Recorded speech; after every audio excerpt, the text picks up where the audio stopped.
The Apostle Paul, we've been studying the book of Galatians on Wednesday night for several months, and the Apostle Paul was so upset with the church in Galatia because he had gone in and established dozens of churches there, and then some false teachers had come in and basically disrupted and wrecked what he had taught, the true gospel of Christ. And so he was beside himself. And when I was teaching the first chapter, we've moved all the way to the sixth chapter now, but when I was teaching the first chapter, I red dotted a spot in my Bible and said, I want to come back to that, and I want to come back to that soon on a Sunday morning. And so here I am back at that on a Sunday morning. I remember Senator Adlai Stevenson's comment when he was running for president. He said he had been reading The Power of Positive Thinking by Norman Peale, and he had also been reading Paul's letter to the Galatians at the same time, and he said, speaking as a Christian, I find the Apostle Paul appealing and the Apostle Peale appalling. Well, that's a good play on words, but Paul truly was appalled at what was happening in the churches in Galatia. These false teachers were telling the Gentiles that they had to become Jews before they could become Christians, that they had to be circumcised as Jews were, and that they had to go through all the rituals of Judaism in order to be a Christian. And when Paul wrote this letter, he was still pretty much a newbie in the Christian ministry. The real Jewish Christian VIPs were in the church in Jerusalem. And when you're on the upward career path, like Paul, human wisdom says that you want to impress the VIPs, the big boys. You should go along to get along. But not Paul. Here's what he said, and here's what I red dotted during that discussion back a few months ago. Let God's curse fall on anyone, including us or even an angel from heaven, who preaches a different kind of good news than the one we preach to you. I say again what we have said before. If anyone preaches any other good news than the one you welcomed, let that person be cursed. Now watch this. This is the verse I red dotted. Obviously, I'm not trying to win the approval of people, but of God. If pleasing people were my goal, I would not be Christ's servant. Dear brothers and sisters, I want you to understand that the gospel message I preach is not based on mere human reasoning. I received my message from no human source. No one taught me. I received it by direct revelation from Jesus Christ. Verse 10, he said, obviously, I'm not trying to win the approval of other people. Now, he's talking about these Jewish VIPs or anybody for whom, if he's climbing the ladder of success, he wants to make sure he stays on their good side. Don't most of us in most of the time? How many times do you do things you absolutely do not want to do at work or at home or with friends or maybe even at church in order to please other people? It doesn't have anything to do with your spirit, doesn't have anything to do with God's spirit. You do it in order to please other people. I think most people spend their entire lives trying to please others. But Paul challenges us to take the road less traveled and to spend our life trying to please God. That's a pretty important matter to settle in your own life. Are you living to please others, or are you living to serve God? And that's what I want to talk about today. I want to talk about the problem of people pleasing, and then I'll talk about the blessings that we receive when we please God as a matter of first order rather than people. Look, everybody wants to be liked. Everybody wants to be liked. Now, I will say this. I'd rather be respected than liked. I can tell you that much, really. I'd far rather be respected than liked. But I understand everybody wants to be liked. And as I was thinking about that and trying to make an illustration of it, I remembered back 30 years ago or so when Sally Field, who had been sort of a controversial actress for a while, won the Academy Award for her role in the movie Places in the Heart. And she gave a memorable acceptance speech. And it's particularly memorable in this context because it tells you just how much people want to be liked and accepted. You like me. You really like me. People pleasing. Wanting to be liked is a natural feeling. I want all of you to like me. And I like all of you. Well, maybe most of you. But from the time we're children, we crave a pat on the head or a pat on the back. We love to hear somebody say, "Attaboy, attagirl." We have a natural appetite for people to like and accept us. Did you notice I said that is a natural appetite? But an addiction occurs when a normal appetite is corrupted and starts controlling you. You know that's true on a food level. There are people, eating is good. That's a normal thing. Overeating can become an addiction. Drinking is good. That's a normal thing. Drinking the wrong thing, too much, can be a bad thing. It can become an addiction. Approval, wanting people to like you, is a good thing. Too much of it is a bad thing. There is something known now as approval addiction. Approval addiction, where it becomes abnormal, your desire for other people to approve of you. Now, approval addiction, along with its first cousin, codependency, is recognized as a real issue in the mental health field. An addiction is something that controls people. It's something that they feel like they cannot live without. It's something they feel driven to do in order to relieve pressure or pain or discomfort of some kind. Someone is addicted to drugs, for instance, and will do whatever they have to do to find drugs. Someone addicted to drugs will come into your home as a guest or a visitor. They will excuse themselves to the bathroom and they will go through all your bathroom cabinets trying to find pills. Approval addiction creates the same fix in people. It's much the same, except for running to drugs to heal the hurt. Those who seek it run to people for approval. And people who have approval addiction have gotten their greatest fix over the last decade or so in social media. So much so that even the social media giants and experts and creators themselves say, this is dangerous. Facebook said not long ago they're thinking about taking away the like button. This is dangerous. Everybody wants to be liked. Everybody wants to count their number of followers. Everybody wants to count their number of smiley faces. Nobody wants to be criticized. Nobody wants their thoughts challenged on social media because the point of it is to create approval.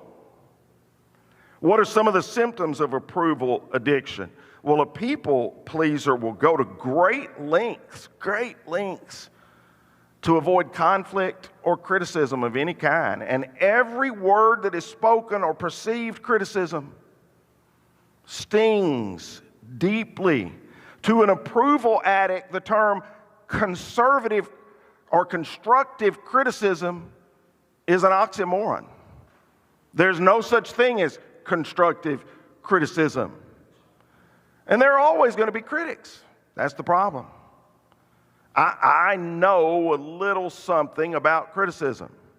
I don't think I've ever spent a day in my life when I wasn't criticized. I started out coaching football. I then refereed basketball. And then I've been a preacher.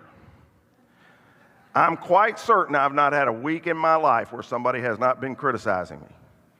In my book, Real Life Lessons, I told the story, one of my favorite stories, about an old man and his young grandson and a donkey. And They were entering a city, and the boy was riding the donkey as the old man walked alongside the donkey. And the people on the side of the road said, look at that. That is pathetic. That young boy, perfectly capable of walking, is riding the donkey, and that old man is having to walk. And the old man and the boy heard that, so they switched places. The old man got on the donkey, and the little boy walked beside it. And as they got into the next part of town, people criticized and said, would you look at that? That's just terrible. That old man riding that donkey, he's perfectly capable of walking and making that little boy walk himself. So they got down, and this time they both walked on the side of the road alongside the donkey. And as they got further into town, the critics said, would you look at that? What a perfectly awful waste of a donkey. That donkey is capable of carrying both of them, and they're doing nothing but walking alongside the donkey. And so the old man and the boy got up on the donkey and started riding, and they got into another part of town, and people said, can you believe how mean and mistreating they are to that donkey? Both that old man and the boy riding the donkey together. So they got off the donkey again. They were crossing the bridge. They lost their grip, and the donkey fell into the river and drowned. And the point is, if you listen to every critic, they will come at you from all sides, and you will never reach your destination in life. A people pleaser will do just about anything to avoid rejection. Someone said that a people pleaser feels like they're constantly performing in front of a panel of judges. Their life is one long episode of The Voice or American Idol, and they're singing and dancing, hoping to get a thumbs up or a like and not get a thumbs down. And the judges are their family and their friends, and sometimes people they hardly know. I do a lot of things wrong. I make a lot of mistakes, but I can tell you what one of them is not.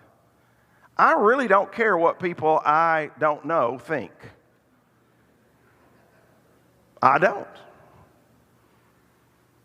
Neither did the Apostle Paul. He said, am I a people pleaser or am I trying to please God?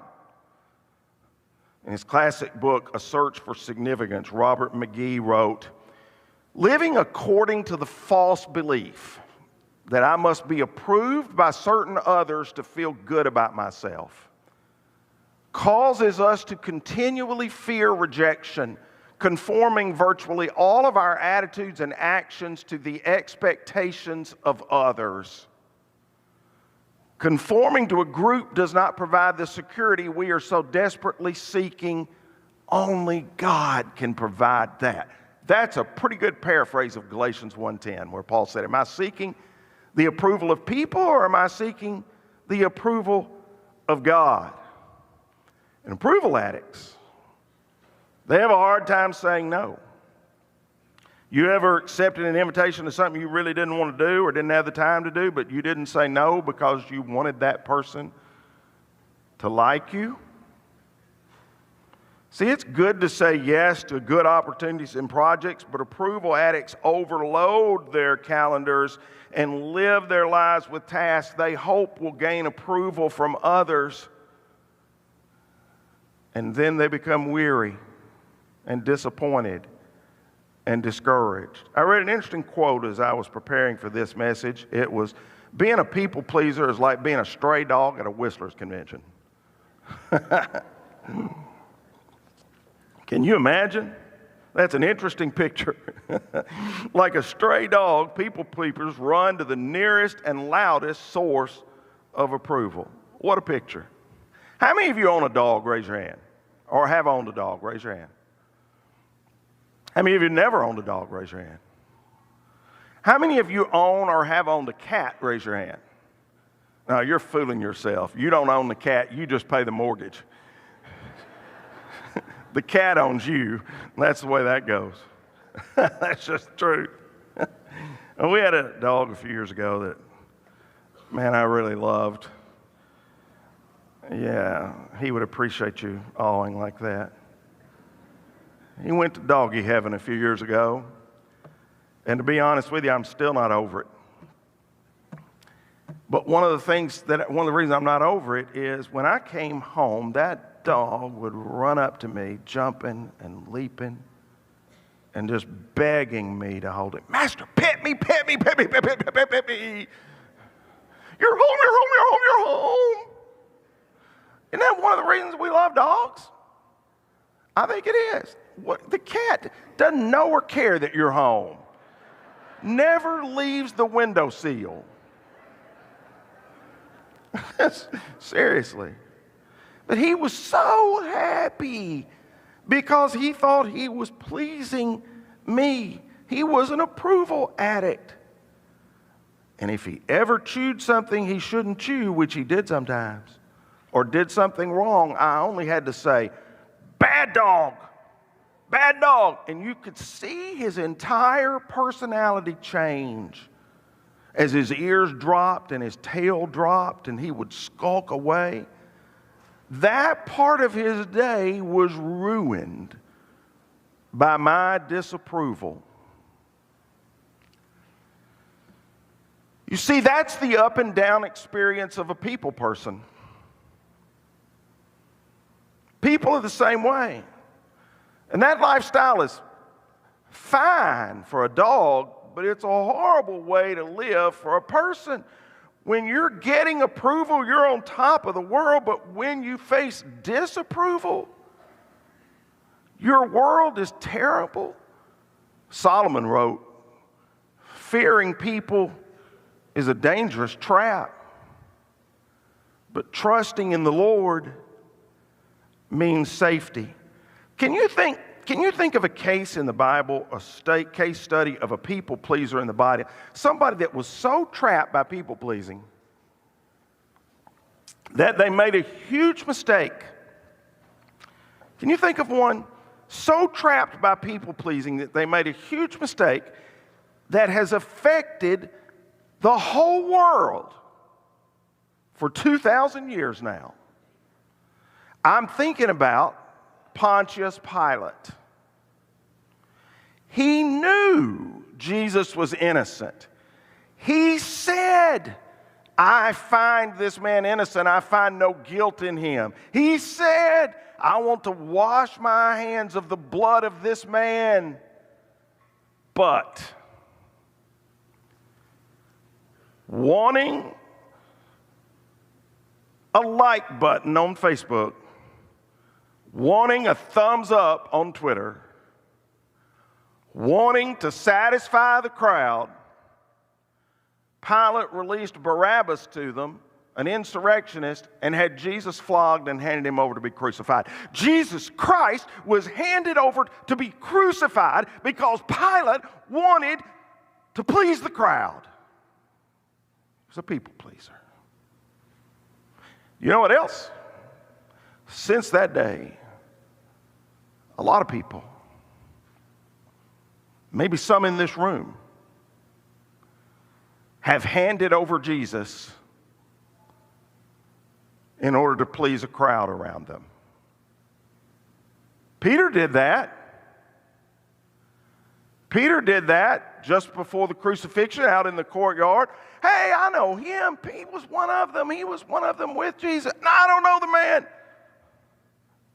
No, yes, I'm sure I saw you with him. And he cursed and swore and denied who he was. That's what people pleasing will do with you. He preferred to please the crowd around him rather than to please the Lord. It's a temptation for all of us, and that's why I'm so grateful that Paul wrote in this text. Am I trying to please people, or am I trying to please God? The theme of Galatians is the freedom that we have in Christ. If you devote your life to trying to please others, you will find yourself enslaved to their opinions and approval. So seek God's approval rather than people's applause. I like Eugene Peterson's paraphrase of our text this morning. Do you think I speak this strongly in order to manipulate crowds or curry favor with God or get popular abuse? If my goal was popularity, I wouldn't bother being Christ's slave. Know this, I'm most emphatic here, friends. This great message I delivered to you is not mere human optimism. I didn't receive it through the traditions, and I wasn't taught it in some school. I got it straight from the Holy Spirit of God, received the message directly from Jesus Christ. You don't have the emotional energy to please God and to please people at the same time. Jesus said in the Sermon on the Mount, no man can serve two masters.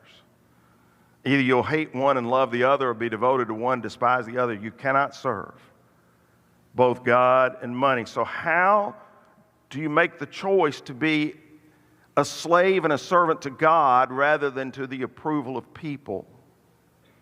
Two quick things and we'll close. Serve God without any desire for recognition. If you want to go to work on approval addiction, the best way to do it is to perform acts of service and kindness that the vast majority of people don't know about, so that there is no possibility of someone being impressed. Now, that didn't come from me, that came from Jesus. Jesus said in Matthew chapter 6 in the Sermon on the Mount that the Pharisees were people pleasers, and they were addicted to people pleasing. And so Jesus said, watch out, don't do your good deeds publicly to be admired by others, for you will lose the reward from your Father in heaven. When you give to someone in need, don't do as the hypocrites do, blowing trumpets in the synagogues and streets to call attention to their acts of charity. I tell you the truth, they have received all the reward they will ever get. If that's your goal, that's the only reward you'll get. But when you give to someone in need, don't let your left hand know what your right hand is doing. Give your gifts in private, and your Father, who sees everything, will reward you. If you seek the applause of people for your acts of goodness, that's all the rewards you'll ever get.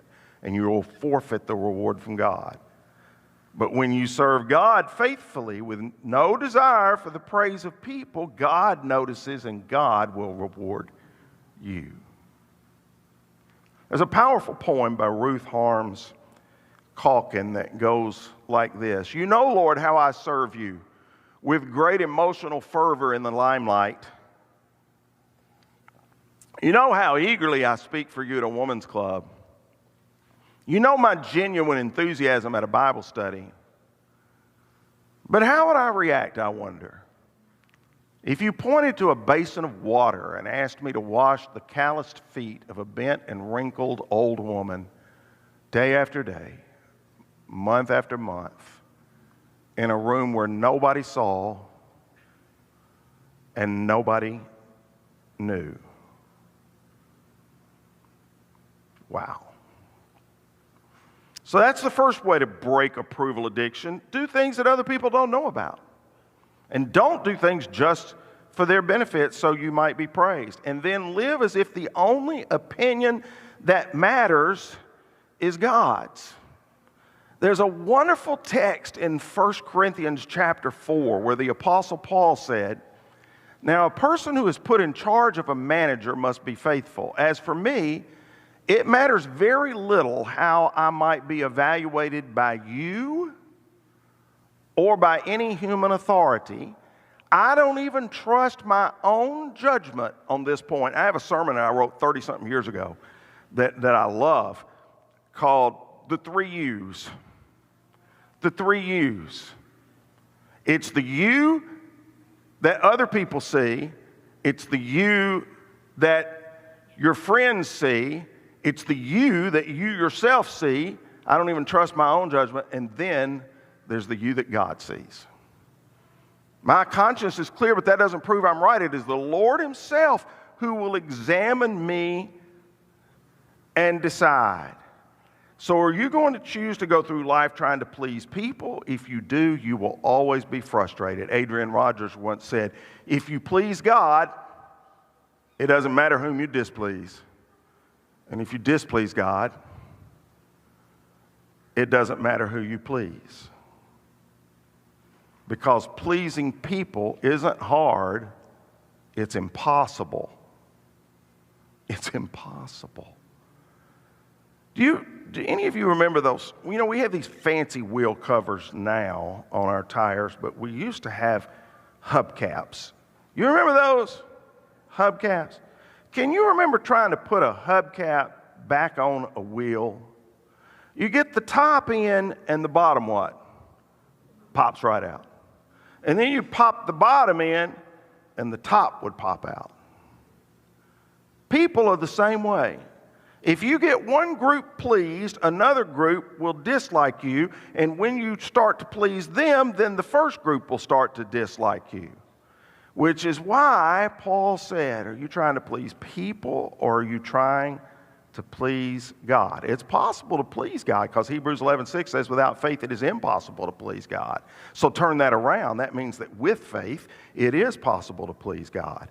And you don't please God by what you do. You don't please God by what you do. You please God by who you are.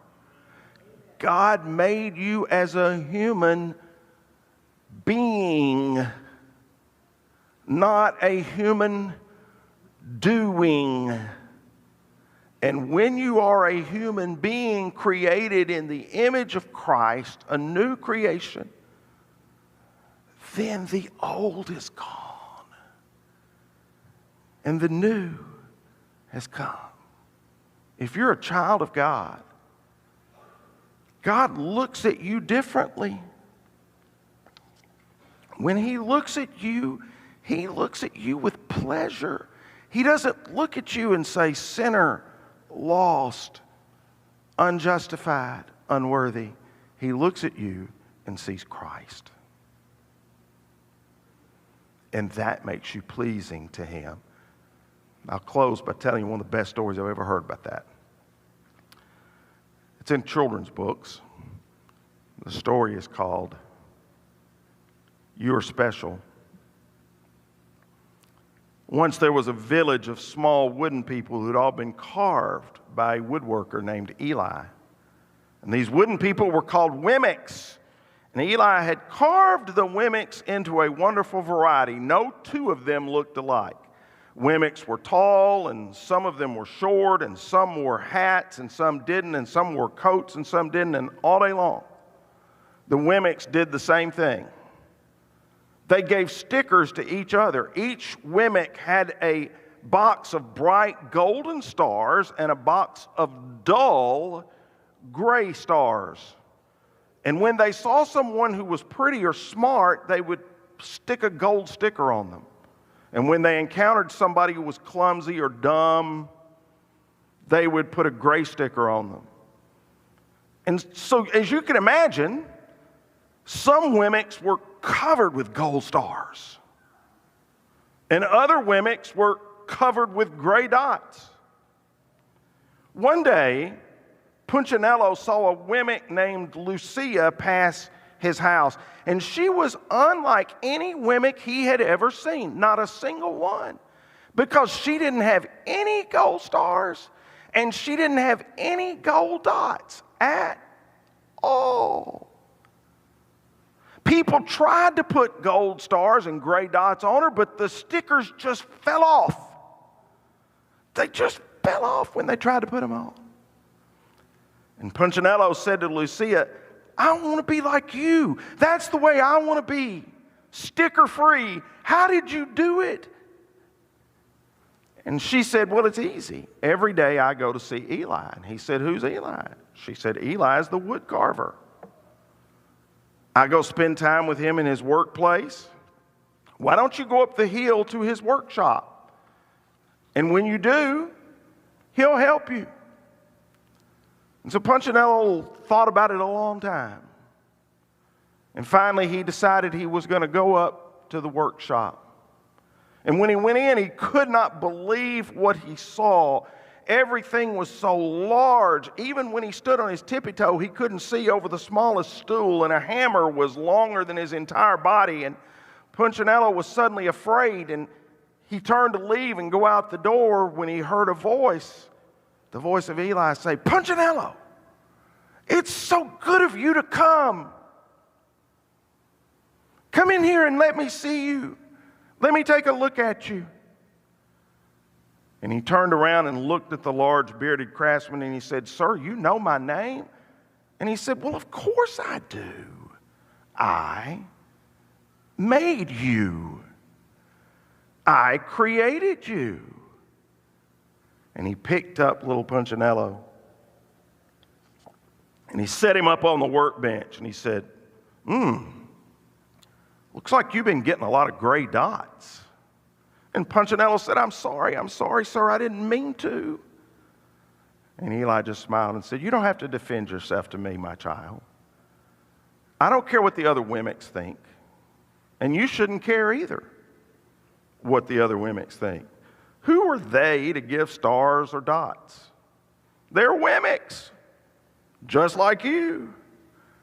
What they think doesn't matter at all. All that matters is what you think and what I think. And I can tell you, I created you and I think you're special." Punchinello said, "Special? I've never thought of myself as special. I can't walk fast. I can't jump. My paint is peeling. I make silly mistakes all the time. I constantly keep getting these gray dots put on me by everybody." And Eli put his large hands on Punchinello's shoulders and said, "Punchinello, you are mine. That's why you matter to me. You are special because I made you and I don't make mistakes." Punchinello asked the question that was burning in his mind. He said, "Why don't the stickers stay on Lucia?" And Eli said, "Because she has decided that what I think is more important than what anyone else thinks. And the stickers only stick on you if you let them. And the more you trust my love, the less you care about those stickers." Punchinello said, "I'm not sure I understand what you're talking about, what you're saying." And Eli said, "You will. It'll take some time. You've got lots of gray stickers. So for now, just come see me every day. And let me remind you how much I love you. And let me remind you how much I care for you." And Punchinello thought, I think he really means it.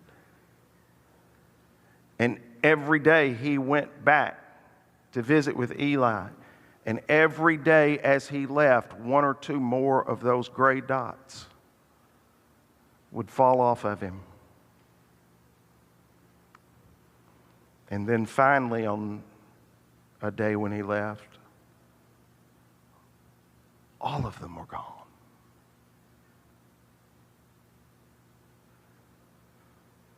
If you live your life trying to be a people pleaser, living only for the gold stars, I can guarantee you what's going to happen, people being human and people being people, you're going to wind up with a lot of gray dots. And then you can't get rid of them.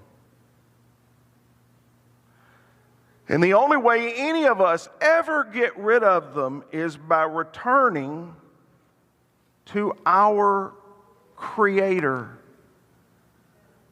day by day. The one who made us, the one who loves us, the ones who said, if any man is in Christ, he is a new creation. The old gray dots are gone. The new has come.